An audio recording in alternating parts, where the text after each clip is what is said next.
You're listening to the Survivor Sweat Podcast with Mike Buchmiller and Russell Rosenblum.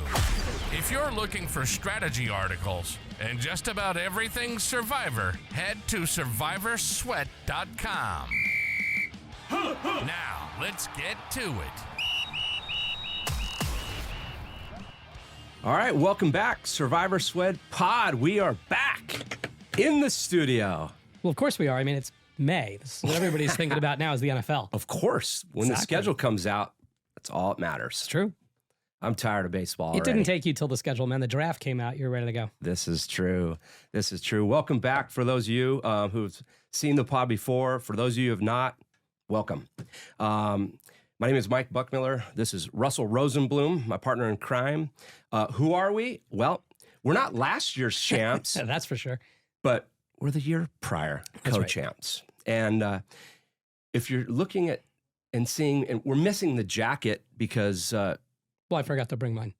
Well, it's more than that. It is. We're not defending champs. Same reason we didn't bring the big check. So we have to rip those off. Exactly. And I also see there's no big check. No big check. Dang.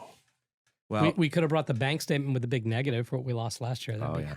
Well, there's a big check. I think it just went to the IRS. Yeah, that's true. Long gone.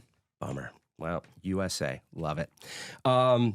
We were the Jet entry in 2022-23, and but last year we were out rather early. I think it was week 8 or 9. It's debatable.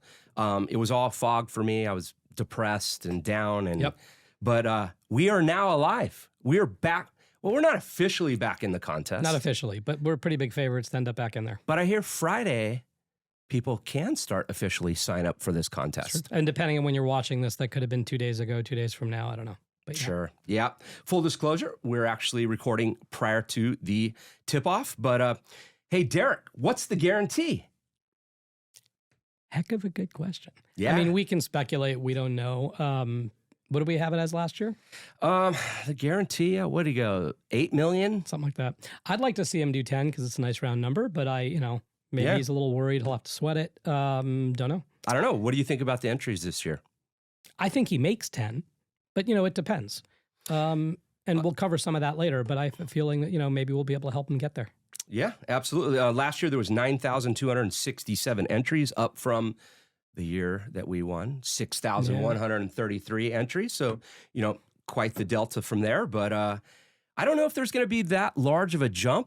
No, but I still think they get from 9 to 10. That's not that big a jump. I think so. I think we push close to 12. I agree. Like, I think 10's easy. And actually, if I'm Circa, which I'm clearly not, I don't think it makes that big a difference to people entering if you guarantee 10 versus 11 versus 11.5 or 12 or something. Yeah.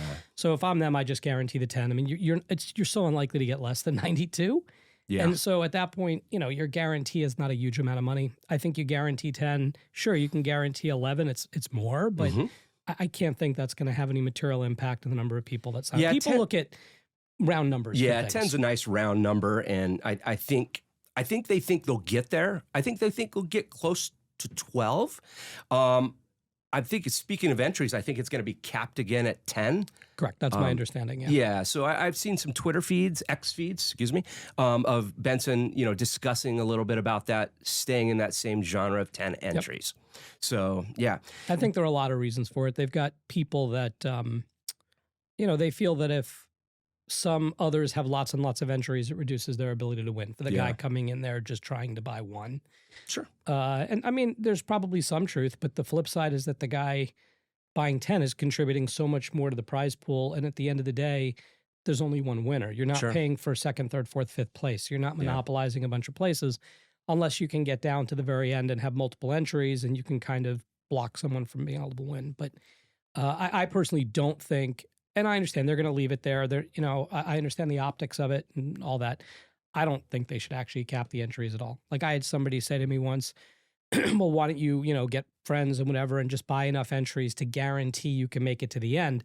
Yeah. And I went and did like the math on that. I don't even want to say that. I started to do the math on that. And it's like a like, I can't remember if it was in the 100 millions or billions or the number of entries you'd need are far more than people realize to guarantee the I would path. like that guarantee to the end. That would be nice. Very exactly. cool. And then you, of course, could still end up splitting it. Yeah.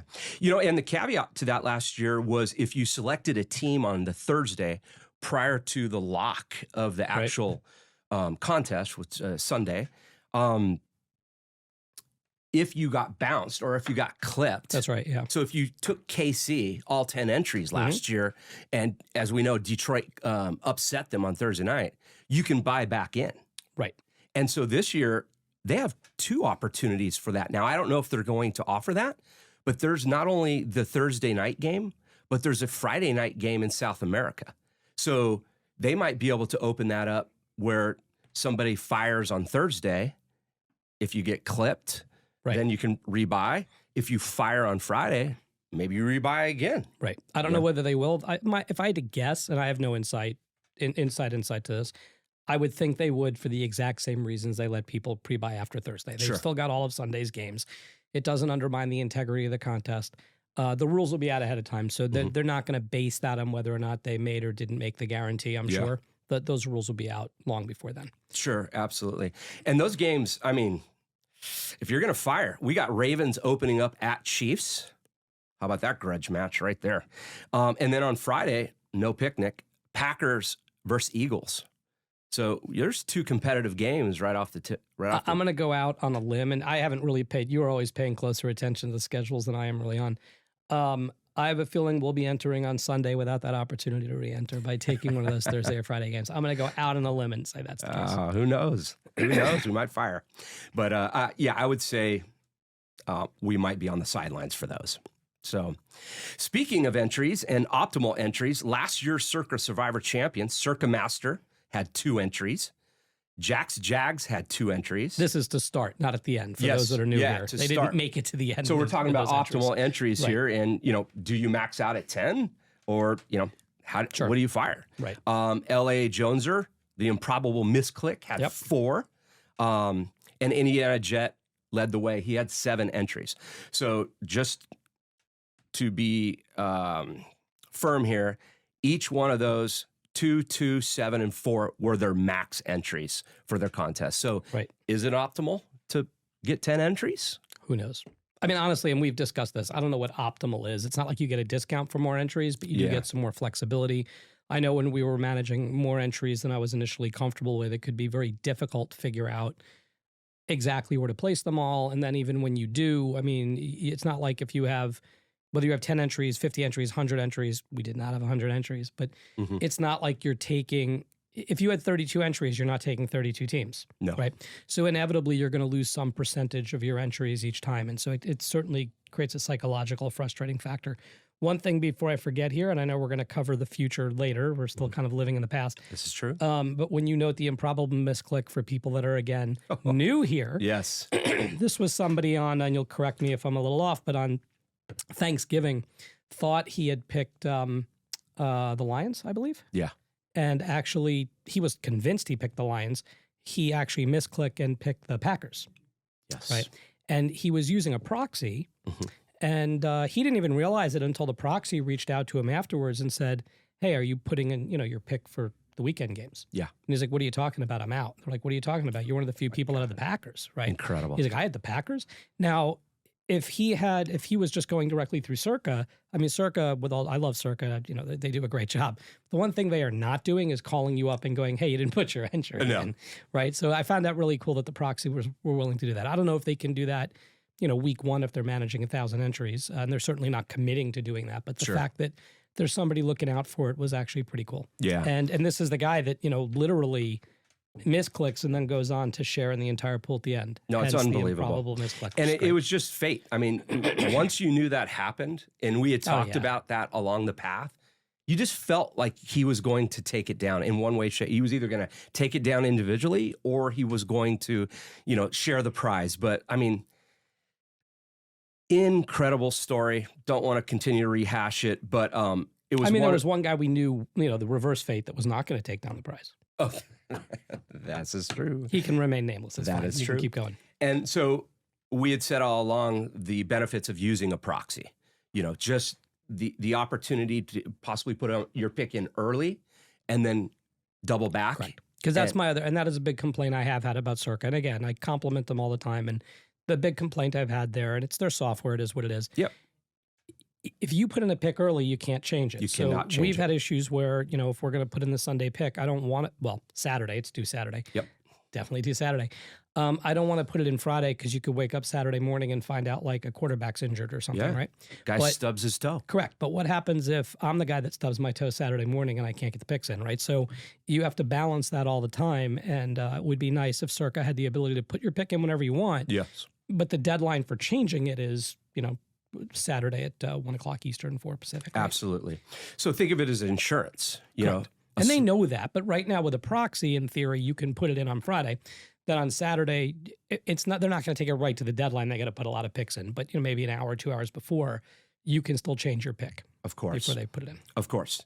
And I'd be remiss if I didn't say use Survivor Proxy. SurvivorProxy.com. Check it out. About time. Yeah. It sounds like I'm sitting here pushing it, but hey, it's the best one out there, so you might as well use it and take advantage of it. Well, I mean, it's true. They've went out there and, the guys we work over there at Survivor Sweat, and they've looked at some of the pros and cons that proxy services have had in general. For example, the ability to change a pick. I was surprised, but not all proxies let you do that. Mm-hmm. Now, Survivor Sweat is not going to be the only one, but I know that's kind of cool, and I'm sure we'll cover it more later too. But we've been working on, like, I say we, it's not like I'm coding anything, but the group has been working on pretty intense platform with lots of data, lots of information. Look, all the stuff is generally out there anyway, but it's going to aggregate it all in one place, which is just going to make it a lot easier to look at stuff. It's going to be a one-stop shop for sure. Click sure. and make your pick. It's pretty cool. Yeah.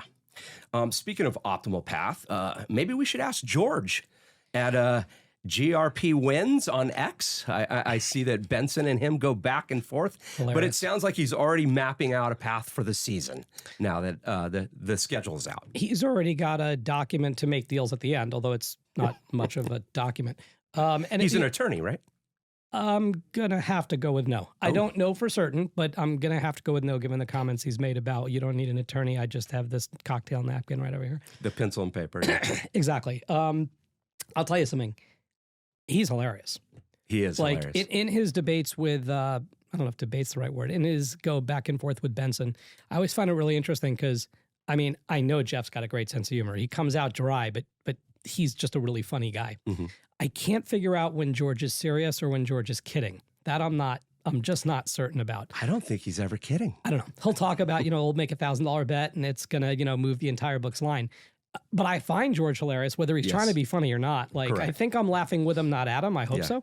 But I find him entertaining, and I follow him, and I read his stuff, so I'm not being critical. And I'd love to reach out, and maybe we can, I know he's not often in Vegas, maybe we can zoom him in and get him on the pod one day. Actually, have you seen his payout structure?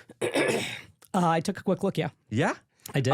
You mentioned something similar. I think he stole it from me and modified it a bit. Interesting, yes. You had a lot less payouts. I did. Yeah. I did. I had 10. I think we have 100 or something. I don't know, something like that. Yeah, absolutely. I still say the same thing, and I stand by it. And there may be some gaming issues, but I think they're all resolvable. Personally, I'd love to see, if you make it to the final 10, you get 100,000, regardless of what the total payout is. It's not a percentage, just 100,000.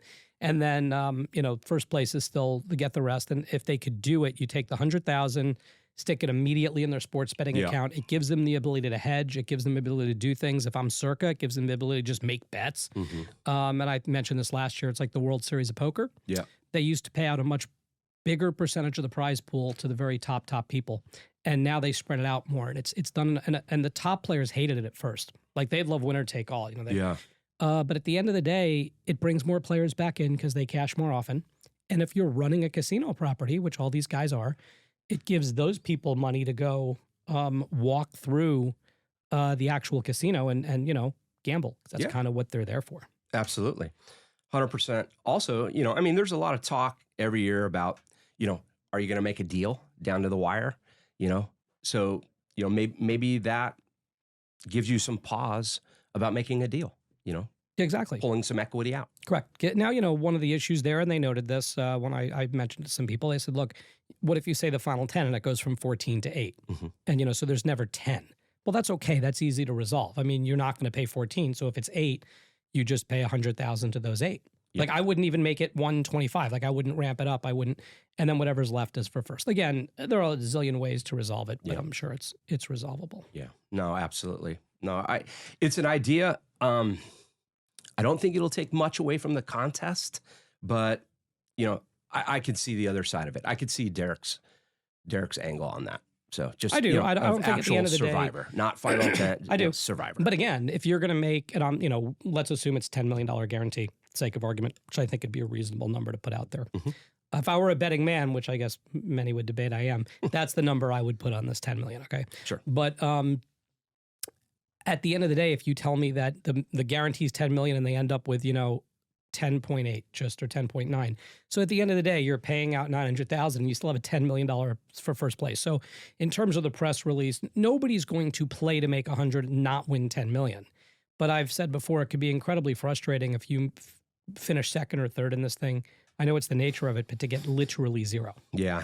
But anyway. I just know you won't have a Twitter beef with George, so that's okay. Oh, I could, except I try to avoid Twitter beefs with people in general. I mean, Twitter's a fun place to be, but I do try to avoid it. I did just hear from somebody that, and this is not from Circa, so not official, it's just someone we know, so that it looks like they will be announcing the guarantee in the next couple of days. So by the time this airs, it may already be announced. So I apologize if it sounds like we don't know what it is and it's been announced. Mm-hmm. And they should be opening for registration, like you said, Friday. So they'll obviously be announcing that beforehand.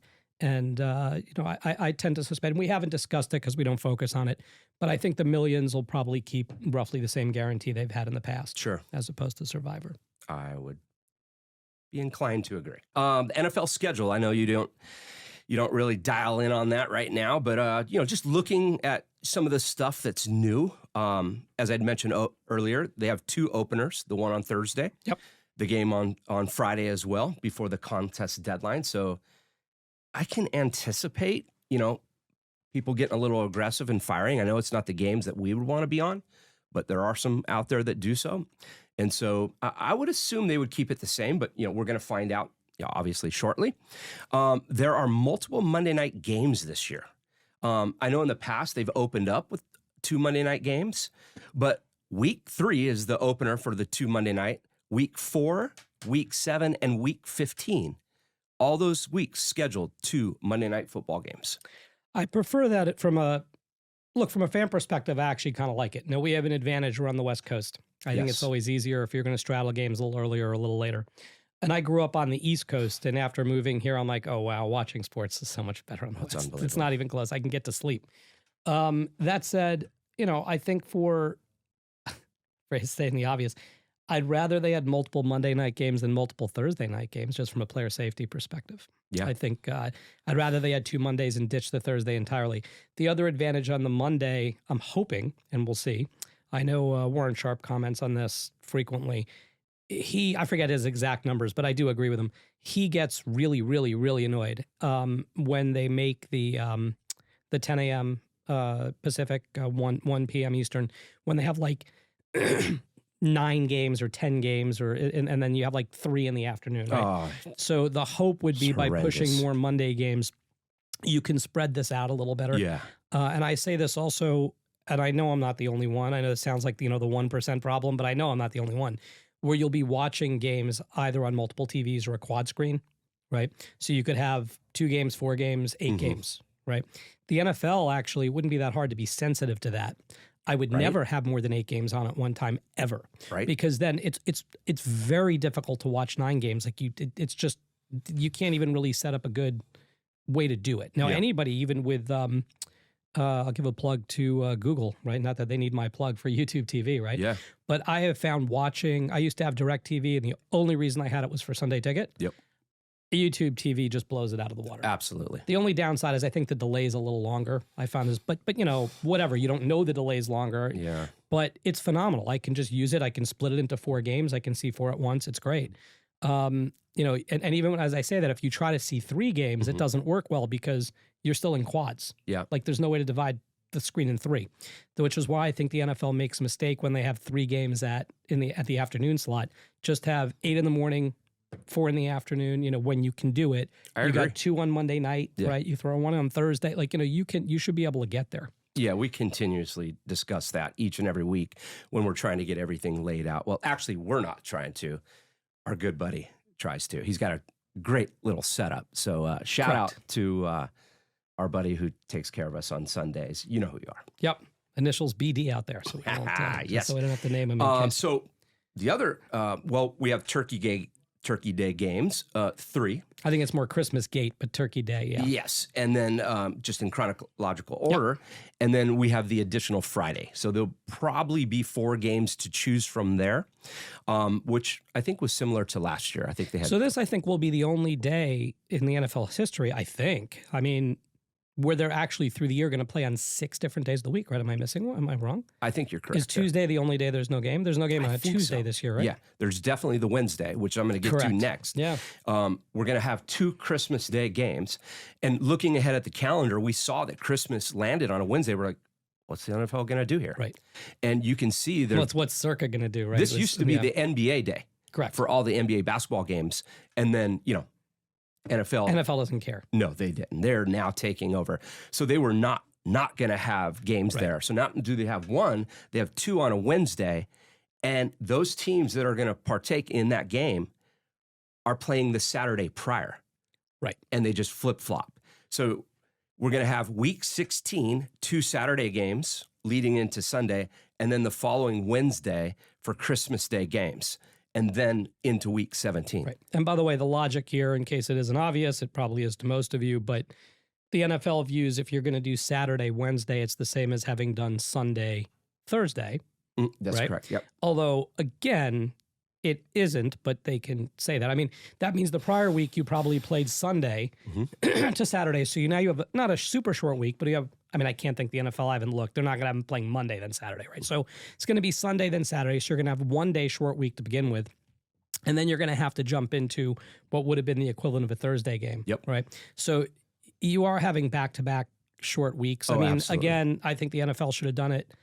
My comment on Thursday games have been like this for years. Either get rid of them or and I'm a football fan. I love watching football every day. Yeah, they're not getting rid of them. There's too much money involved. Rid of them. Run them after bye weeks, right? Absolutely. And the same thing here. If you're going to have guys playing on a Wednesday, don't have them playing on a Saturday. Have them have a bye week the week before. That can be the last week of buys. There are other ways to deal with this. Like I said, I'm much more complimentary to the way Circa handles things than the NFL, I guess. For sure. So with those 2 Wednesday games on Christmas, there's also the normal Thursday game. So you can assume that will be the special week, those 3. Right. So when we're dealing specifically with those special weeks, you're going to look at Turkey Day, which is going to be the 3 games, and then the 1 game on Friday. We assume. Again, we have no official answer, but I'm assuming Thursday is going to be part of Wednesday, not part of the Sunday week. Correct. So that's going to be 1 special week, and then it's going to move into the Christmas, which is going to be the 2 Wednesdays and the Thursday. I would assume that you're going to have, those 6 teams to select from. So it's going to be interesting. And when you're talking about condensing the schedule, there's already been talk about player safety and the fact that it's just been thrown right out the door. There are several teams this year that will play 4 games in a 17-game stretch. Steelers have 3 and 10. 3 and 10. There's several that have 3 and 10. I think the Jets have 3 and 10 right off the bat. And so this may come into play when you're selecting your teams. So if you are one of those strategists that map out the season, you may want to look at this. I'm going to look at it from a fantasy football perspective. Of course, have to. With players specifically and from a contest standpoint. So we're going to have to look ahead. We look ahead already with those special weeks and go backwards. Yep. But you're also going to have to look at, some of those back-to-backs and how those teams are going to be able to bounce back. Correct. If you will. And not that we focus on this because the purpose here is Survivor and to a lesser degree fantasy. But for those of you that also make futures bets on team wins, there's also stuff you want to look at. Like how well can these teams actually, absolutely, even though you think they maybe are favored in all 3 of those games in a 10-day span, are they still when they're playing 3 in a 10-day span? Absolutely. And as we talked about a couple days ago, playing 3 games in a 10-day span at the beginning of the season still stinks. Football's it's a violent sport. Playing 3 games in a 10-game span around Christmas is, wow, that's bad. Wow. You're already banged up to begin with. Absolutely.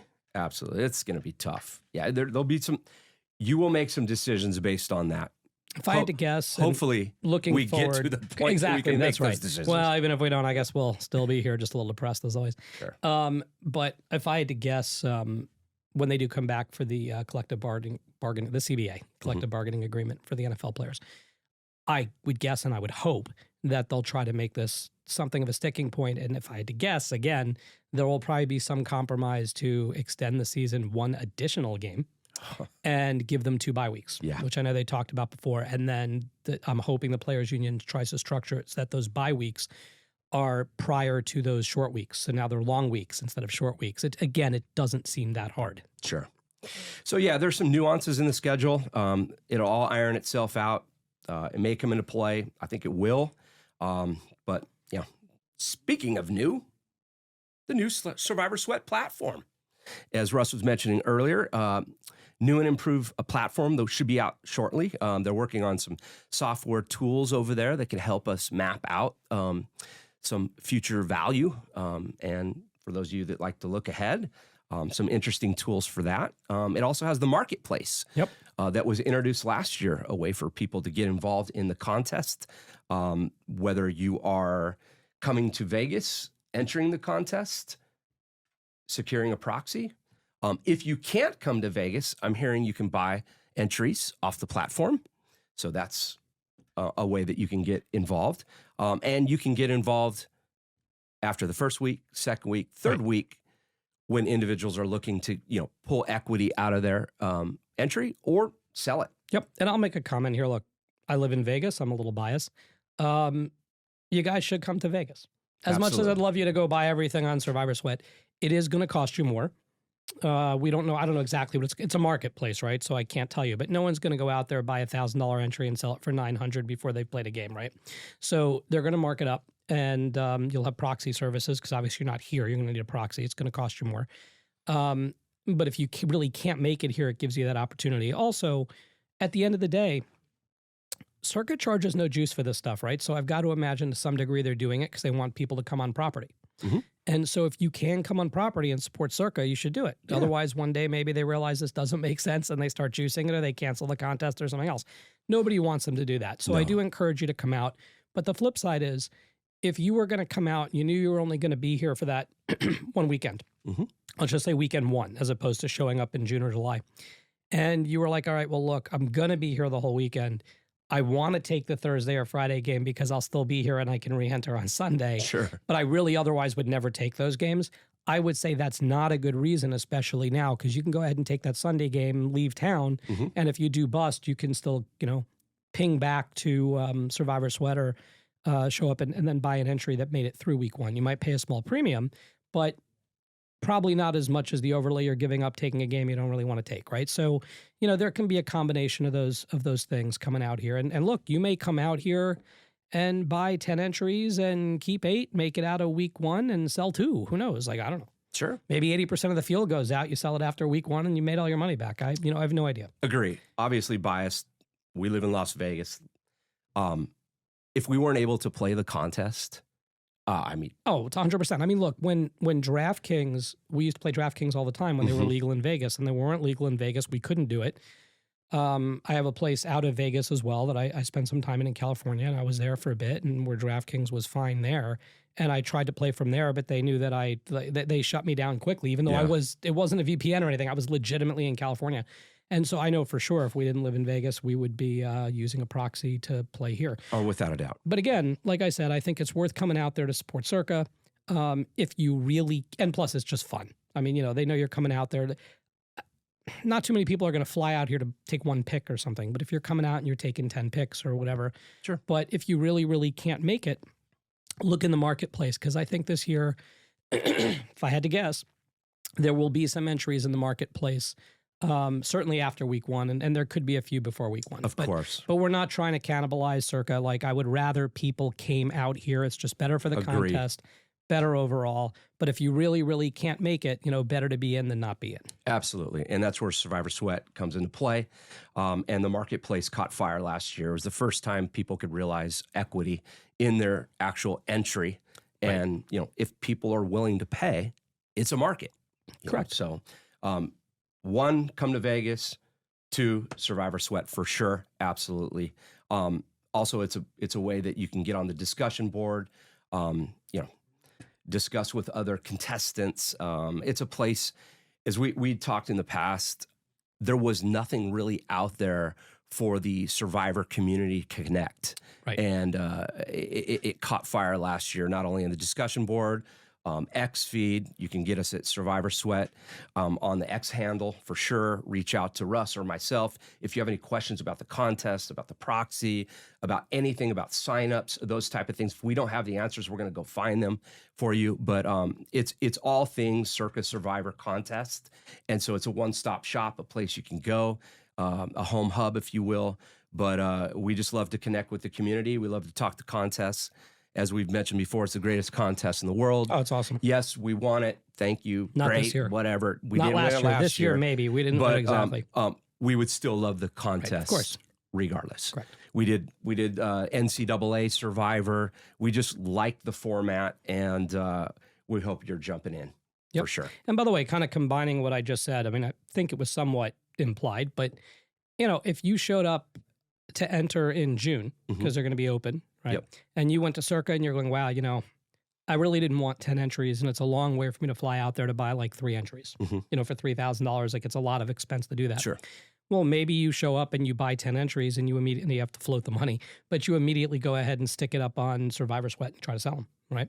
So at the end of the day, you've got a lot of time. Yeah. You got 2-3 months to get those things sold.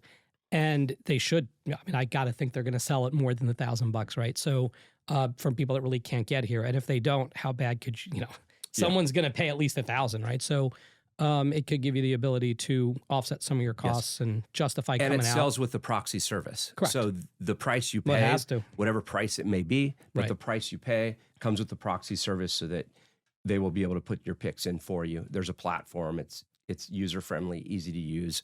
And so, yes, it gives you an opportunity. But it's two birds with one stone. You then get to come out to Vegas. You don't have to worry about fading 10 picks. You get maybe some of your money back and an offset by selling them. Sure. And you just have a kind of a good time out here. Yep. And for those of you, we have no affiliation with this whatsoever. But I think in August is a good time to come. I mean, not Vegas in general. It's kind of warm. Bet Bash. Yeah, Bet Bash. Which would be a very cool time to come if you're planning on coming out for Survivor. If you don't know what Bet Bash is, we don't have time to cover it here, and I wasn't prepared to bring it up.